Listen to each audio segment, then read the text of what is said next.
What's up, y'all? TYT Sports. Before we jump into Kyrie Irving hating LeBron James, go to tyt.com/app and download the TYT app. So what exactly do we mean?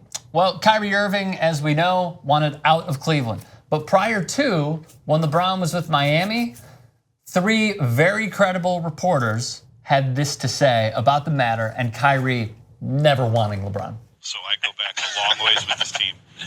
Kyrie, it has been made clear to me by multiple people, Kyrie never really wanted LeBron to come back in the first place. That he didn't think that it was necessary. Like LeBron said something to Kyrie on the court following a game when he was with Miami, something to the effect of keep going, keep doing what you're doing. You never know, I could be back here one day or something like that. And Kyrie went in the locker room and basically said, we don't need that. What's he talking about? We don't need that guy. And so Kyrie never really wanted him. Right, and much like, Jason spoke to someone after the championship where LeBron, maybe that was the moment, okay, he's going to be leaving. Mm-hmm. Kyrie and his camp considered asking for a trade after the championship. Yep. They decided to keep it in-house and not go forward with it, but it's something they discussed. Yep. What series was it where he wasn't even talking to anyone? It was in between that was last year. In between the Toronto and Indiana series. He just wouldn't. He wasn't even speaking to anyone. Days at practice where he would not interact with anyone. Yeah. What? So Dave McMenamin, Jason Lloyd, and Joe Vardon all have been following the NBA for years.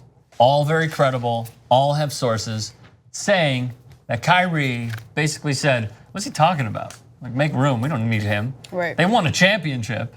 And then that also gave Kyrie that much more stock and validation. But still, Kyrie never wanted any part of LeBron, according to Let's keep it real. I mean, I'm willing to buy it.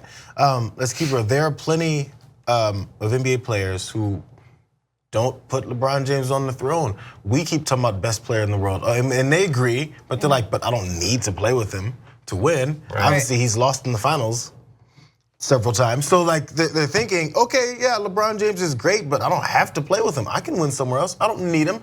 I'm still Kyrie Irving. Right. Why are you guys lowering my stock? You know? And you can say, as Kyrie, LeBron would not have a championship were it not for my single-handed contributions in a lot of situations. Fair. No, and then just to add to your point, Kyrie isn't the first player that doesn't like to play with LeBron. So it's one of those situations where maybe that's just the case. And we've heard it from the greats. They're not the best to play with. And maybe Kyrie at that point was thinking, yeah, I already got a championship. Help this guy get a championship. He couldn't have done it without me. So now I'm good. I want to do my own thing somewhere else, and I have enough validation to showcase that. Totally. I was real quick on that because I was talking to when Gary Payton came in. I asked him that question about how people sometimes are afraid to play with LeBron because of the pressure and then this and that. He talks to you, and I said, I feel like you maybe had the same thing. And he said, yeah, sometimes people were freaked out by me because I'm loud and I get in your face and I'll tell you, hey, you're doing this wrong. Right. He said, but the thing is, he would have the approach of, he'd tear people down, but he'd try and build them back up so they still are comfortable playing. Right. Who knows if there's some kind of disconnect with that. Do you, as a best player, have to have that first part? That first part where it's like, you're doing this wrong now. It depends on the player. And you've seen the players throughout, who have been the best player at any given time. I don't feel like dominant Shaquille O'Neal was in people's faces the way that Kobe was in people's faces. Jordan was. Kobe, Totally. Yeah. But you're right. But we then look at Tim we Duncan, don't associate Shaq and Kobe the same though. Right, I'm just saying there is a different kind of best player, and I feel like LeBron is somewhere between Kobe. I feel like Kobe would just probably make you feel like a terrible person, on a very fundamental level, LeBron, with your relationship with your family. That's totally the kind of thing that Kobe would be like, you've never amounted to anything. That's not LeBron though. So LeBron is more so super strategic, studies the crap out of the game, is calling out plays before they happen, knowing what's going on. Right. He is more of a, he's not of that dickish nature where it's you need to earn Jordan's respect. It's not necessarily like that. LeBron is very about winning and about having this culture. Having this culture that's of togetherness and is we're in this together. And if I yell at you, it's not anything to do with any personal feelings. It's just wanting to win. And that's what I saw from LeBron. There's an inclusiveness about him when he has his teammates with him. And also with each of the players that we've mentioned, there has been a development, I think, with each of them over the course of their careers. LeBron now is not the place LeBron was before. And then also, there are types of other players, role players.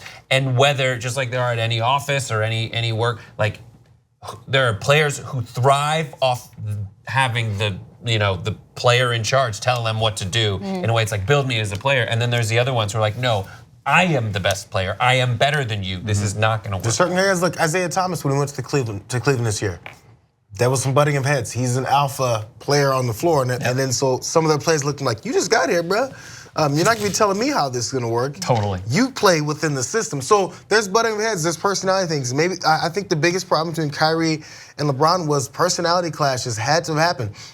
And number two, and I'm sure you saw this a lot, Denise, playing the ball your whole life, is there's coaches, and just from the kid's age, my kid is 6, and the coach told him at one point in the season, I'm gonna need you to start keeping your teammates in check. They start telling you, I need to create leaders. Yeah, because once you're playing on a team, they start saying, I need to find my leaders and have my leaders start telling another team where to be and how to be there so I don't have to be it. They like to create heads of teams as a player, and then sometimes these guys get in their system like, I gotta start yelling at my teammates. Right, and just to piggyback off that, like it's absolutely true because you look at your coach, right, and you're listening to your coach and you're obviously trusting them with the advice and whatever they're suggesting, but you're gonna really look at your teammates to go ahead and follow through as far as like, okay, well, this is a captain and they're doing this, they're taking these steps to get to the position that they are, so I'm gonna wanna follow through, or at least that's the expectation that's set. Right. So when you have players like LeBron, you're either, in this scenario, you're either a Kyrie who's self-motivated and knows that he can get the job done, and that's why